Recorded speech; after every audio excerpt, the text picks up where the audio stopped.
டேய், எங்க அப்பா நாளைக்கு உன்னை பார்க்கணுங்கிறாருடா. சின்ன பிள்ளை மாதிரி வராம ஒழுங்கா டீசெண்டா ட்ரெஸ் பண்ணிட்டு ஃபார்மலா வாடா ப்ளீஸ்டா.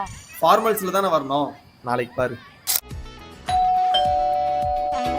கண்டேன் கண்டேன் என்னுடைய அவளை. உட்காருங்க தம்பி. நீங்க தான் என் பொண்ணை லவ் பண்ற பையனா? ஆமா தம்பி, உங்க வீட்ல இருந்து பெரியவங்களை வர சொல்லுங்க. மேற்படி பேச வேண்டிய காரியங்களை பேசி.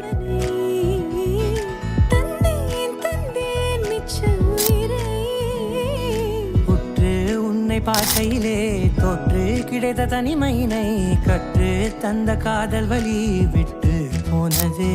உங்க அப்பா பேர் எனக்கு ஓகே சொன்னாரு. தடங்களெல்லாம்